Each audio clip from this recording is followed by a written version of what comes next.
अगर मिट्टी के अंदर बिना देखे सिर्फ किसी पौधे के पत्ते को देखकर उसकी रूट्स का पूरा इंटरनल स्ट्रक्चर बताना हो तो कैसा रहेगा? क्या कोई मान सकता है कि नेचर के पास एक्चुअली अपना एक हिडन बारकोड सिस्टम है जिसे बस डिकोड करने की देर है? अरे बिल्कुल, और यही तो सबसे बड़ा मैजिक है नेचर का। वही तो वेलकम स्टूडेंट्स, आज की स्पेशल डीप डाइव में हम नेचर की ऐसी ही माइंड बेंडिंग रियलिटीज को अनकवर करेंगे। आज का हमारा मिशन एकदम क्लियर और फोकस्ड है, बायोडाइवर्सिटी और प्लांट क्लासिफिकेशन, इनके एग्जाम ओरिएंटेड एसेंशियल कॉन्सेप्ट्स को समझना। राइट, और बस इस एक मास्टर कॉन्सेप्ट को दिमाग में फिट करना है सबको। एकदम। बायोलॉजी को समझने के लिए सिर्फ फैक्ट्स काफी नहीं है, हमें कॉन्सेप्ट्स के पीछे का व्हाई और हाउ समझना पड़ता है। मतलब उसका मैकेनिज्म क्या है ना? बिल्कुल। तो शुरू कहाँ से करें? सबसे पहला टर्म जो सामने आता है वो है बायोडाइवर्सिटी। सुनने में ये वर्ड काफी हैवी लगता है, पर प्रैक्टिकली इसका मैकेनिज्म क्या है? अगर मैकेनिज्म की बात करें तो biodiversity represents the variety of all life on earth.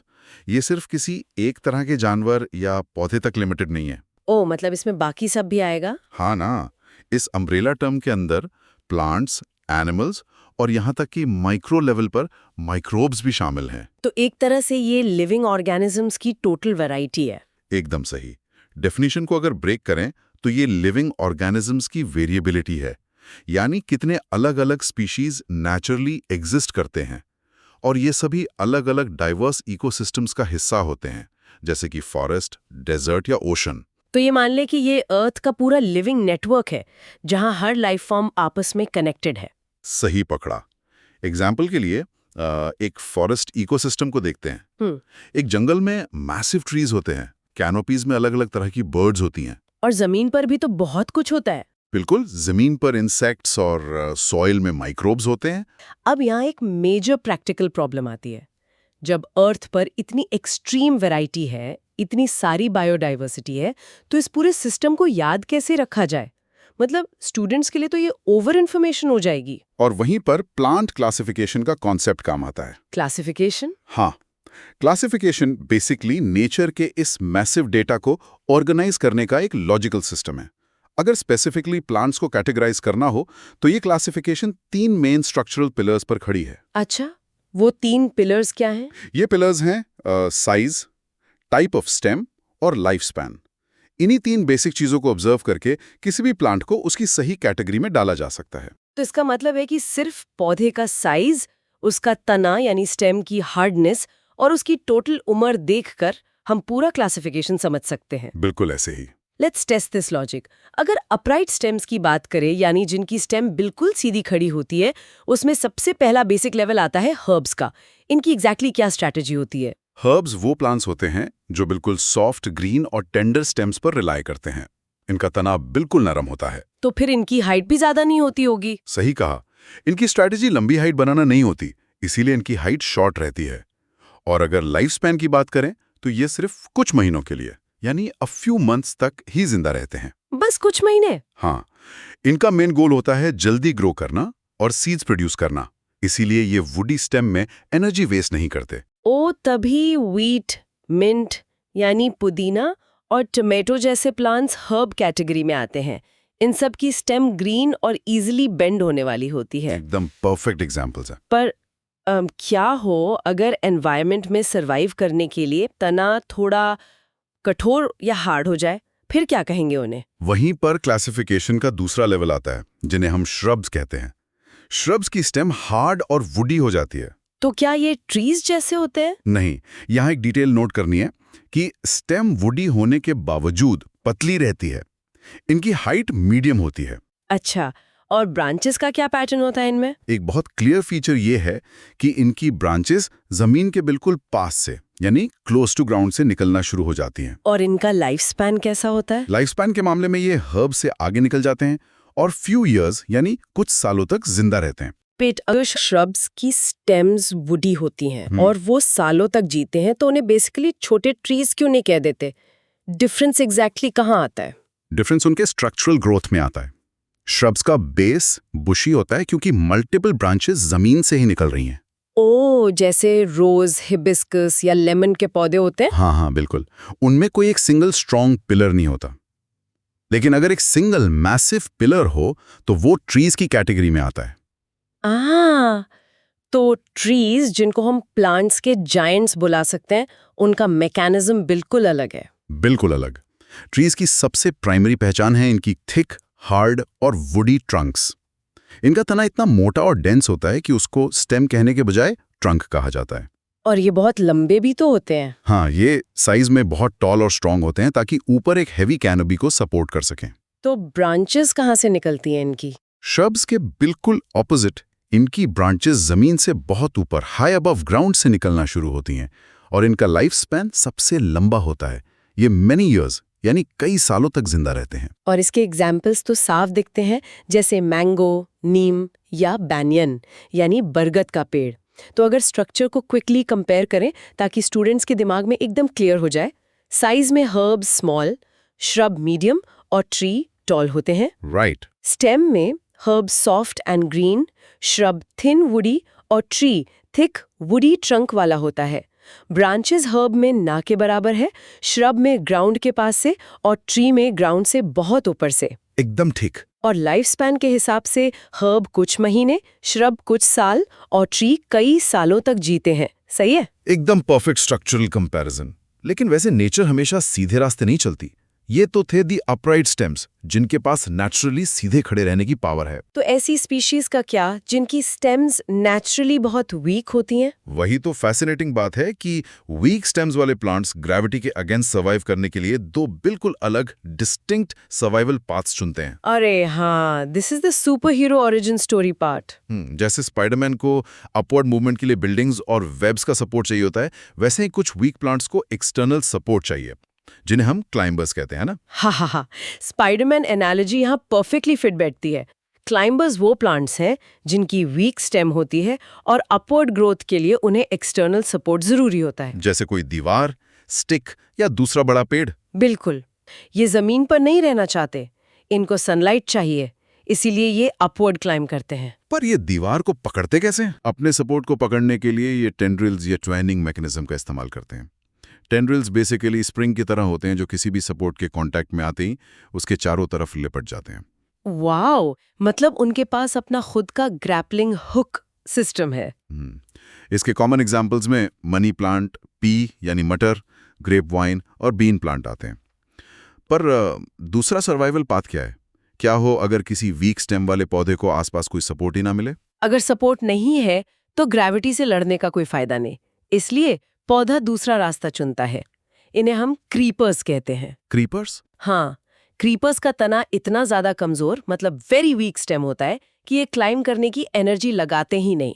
इसकी जगह ये जमीन पर कंप्लीटली हॉरिजॉन्टल स्प्रेड होते हैं, स्प्रेड अलोंग द ग्राउंड। ओह, जमीन पर ही फैल जाते हैं। राइट। और इसका एक और बड़ा बायोलॉजिकल रीजन है इनके हेवी फ्रूट्स, आईसी, जैसे पंपकिन यानी कद्दू, वाटरमेलन यानी तरबूज, बॉटल गोर्ड यानी लौकी और क्यूकम्बर। इनके फ्रूट्स इतने भारी हैं कि अगर स्टेम किसी तरह हवा में चढ़ भी जाए तो वेट से ही स्टेम टूट जाएगी। वही तो जमीन पर क्रीप करना इनके लिए वीकनेस नहीं बल्कि एक ब्रिलियंट सर्वाइवल स्ट्रैटेजी है। एग्जैक्टली। ग्रेविटी को अपोज करने के बजाय ये ग्रेविटी को अपने एडवांटेज के लिए यूज करते हैं। तो ग्रोथ स्ट्रैटेजी का डिफरेंस एकदम क्लियर है। क्लाइंबर्स और क्रीपर्स दोनों की स्टेम वीक है। पर क्लाइंबर्स को सपोर्ट नीडेड है और क्रीपर्स को नो सपोर्ट नीडेड। हाँ, क्लाइंबर्स अपवर्ड ग्रो करते हैं और क्रीपर्स अलोंग ग्राउंड स्प्रेड होते हैं। परफेक्ट। तो स्टूडेंट्स के एग्जाम के लिए स्टेम टाइप का ये अल्टीमेट चीट शीट जरूर याद रखना चाहिए। अगर सॉफ्ट स्टेम है मतलब हर्ब, अगर बुशी वुडी स्टेम है मतलब श्रब, अगर सिंगल थिक ट्रंक है मतलब ट्री, सही है। अगर सपोर्ट के साथ क्लाइंब थे मतलब क्लाइंबर, और अगर जमीन पर स्प्रेड हो मतलब क्रीपर। सही समझी मैं? एकदम सही चीट शीट बनाया आपने। चलो, ग्राउंड के ऊपर का आर्किटेक्चर तो समझ आ गया। अब अगला टॉपिक जो डिस्कस करना है वो है the architecture of roots and leaves. तो जमीन के नीचे क्या चल रहा है? जमीन के ऊपर का स्ट्रक्चर तब तक खड़ा नहीं रह सकता जब तक जमीन के नीचे स्ट्रॉन्ग फाउंडेशन ना हो। प्लांट ग्रोथ के लिए जमीन के अंदर प्राइमरली दो फाउंडेशन सिस्टम्स काम करते हैं, टैप रूट सिस्टम और फाइबरस रूट सिस्टम। ये दोनों अलग होते हैं क्या? हाँ, ये दोनों अलग अलग एनवायरमेंट्स और नीड्स के हिसाब से कंप्लीटली अलग तरह से डिजाइन किए गए हैं। तो let's unpack the tap root system first. ये मुझे किसी भी स्काई स्क्रेपर के एक मेन थिक सेंट्रल पिलर जैसा लगता है जो फाउंडेशन को एक्सट्रीम डीप ले जाता है। ये एनालॉजी बिल्कुल ठीक है। टैप रूट सिस्टम का मैकेनिज्म यही है। इसमें सीड जर्मिनेट होते ही एक प्राइमरी रूट सीधी मिट्टी के अंदर डाउनवर्ड ग्रो करती है।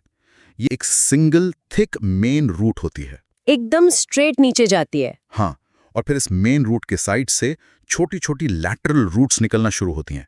क्योंकि इसमें फोकस एक सिंगल डाउनवर्ड रूट पर होता है तो ये मिट्टी में बहुत डीप पेनिट्रेट करती है, ताकि वो डीप अंडरग्राउंड वाटर रिसोर्सेज तक पहुंच सके।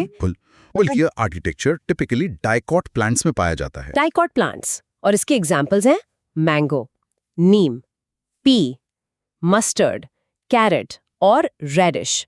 वेट अ मिनट, गाजर और मूली, इसका मतलब जो हम खाते हैं वो एक्चुअली प्लांट की वो single deep main tap root है जिसमें खाना स्टोर हो गया है। हाँ, बिल्कुल, आप सच में रूट ही कंज्यूम कर रहे हैं। That completely changes how I look at my salad. अरे अभी और सुनिए, अब इसके ऑपोजिट फाइब्रस रूट सिस्टम की बात करते हैं। इसे एक मेन पिलर की तरह नहीं, बल्कि एक बिखरे हुए फिशिंग नेट यानी मछली पकड़ने वाले जाल की तरह सोचिए।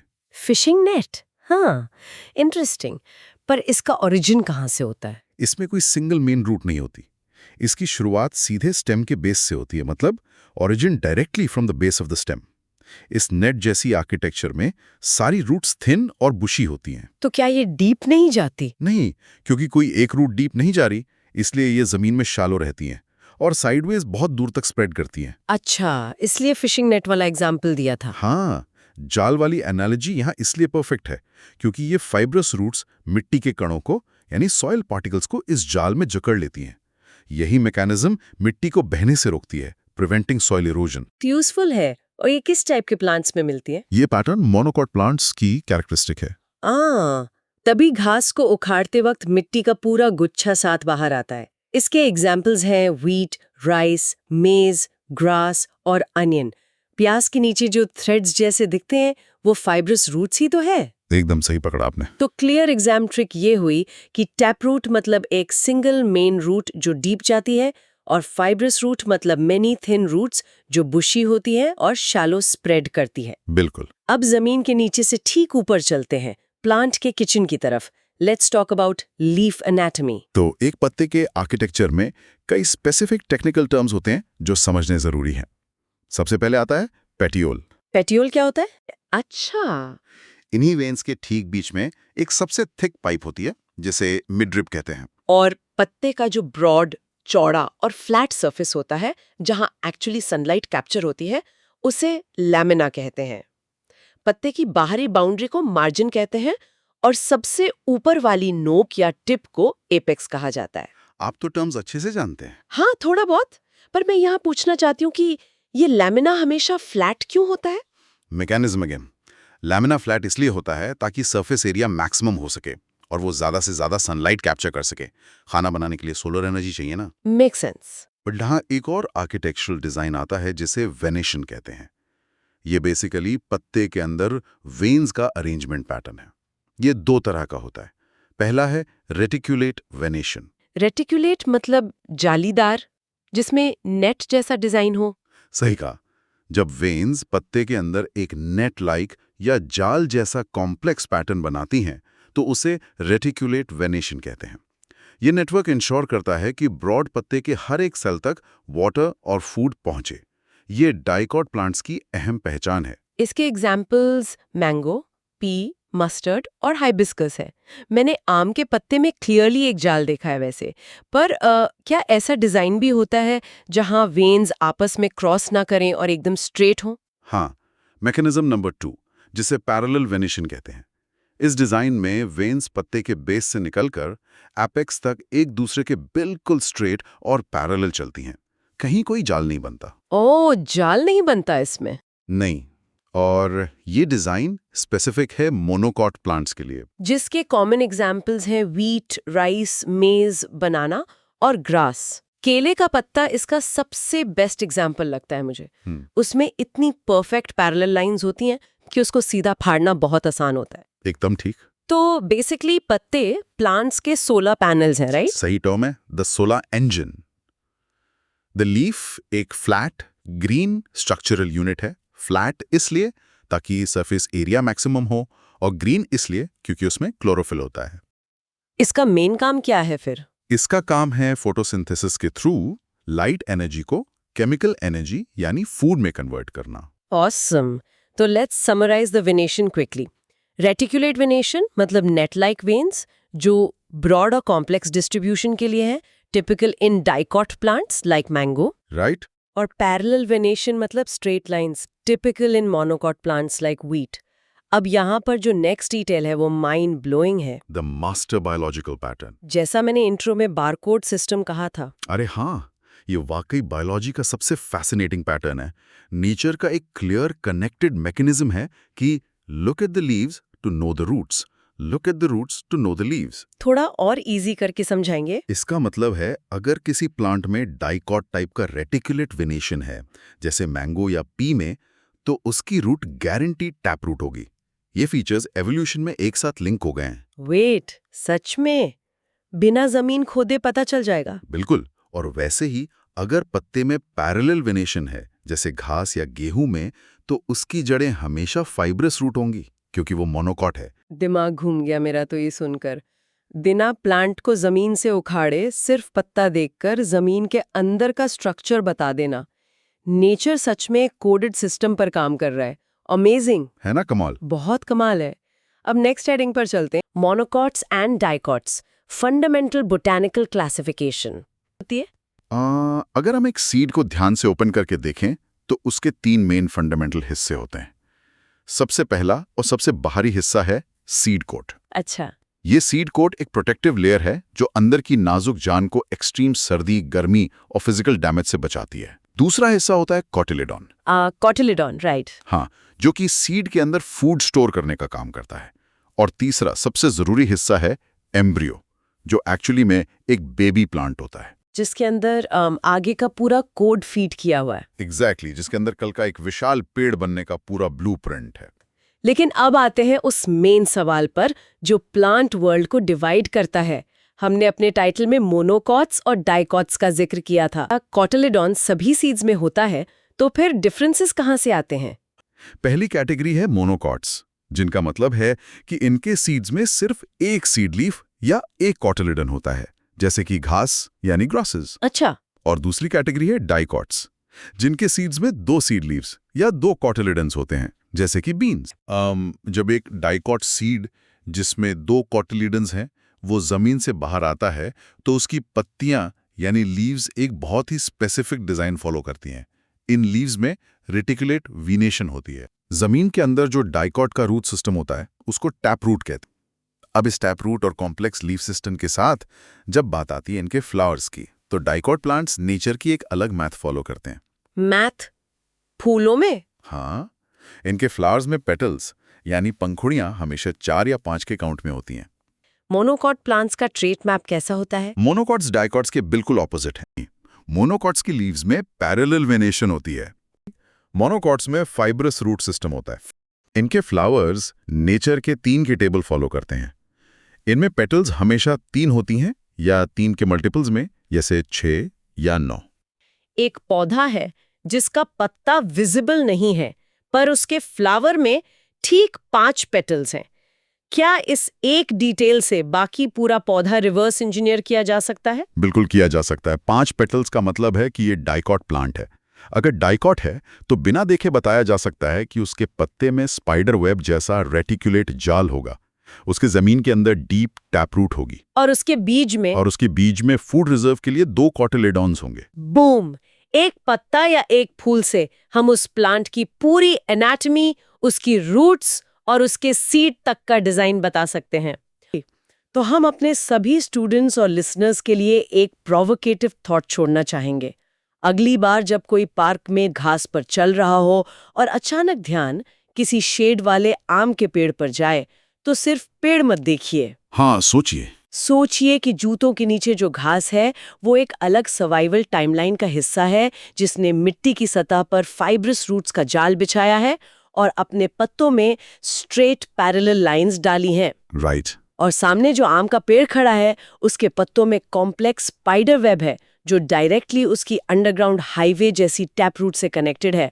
दुनिया ऐसे कितने ही हिडन सिमेट्रिकल पैटर्न्स और रूल से भरी पड़ी है जो बिल्कुल हमारी आंखों के सामने हैं, बस हमने कभी उन्हें इस माइक्रोस्कोपिक लेंस से ऑब्जर्व ही नहीं किया। हमारी डेली लाइफ में ऐसे पैटर्न्स छुप कर बैठते हैं और जब हम उन्हें पहचानना शुरू करते हैं तो दुनिया सच में किसी पजल की तरह सॉल्व होने लगती है। एक बिल्कुल नई लैंग्वेज सीखने जैसा है। तो बस रुकना नहीं है। जब भी नेचर में निकलें, उन लीव्स को ध्यान से देखें, उन वीन्स को ट्रेस करें और नेचर की ज्योमेट्री को ऑब्जर्व करें। Keep exploring, stay intensely curious और अपने आसपास की इस अजीम इंजीनियरिंग को अप्रिशिएट करते रहिए। हम मिलेंगे अगले डीप डाइव में एक नई मिस्ट्री के साथ।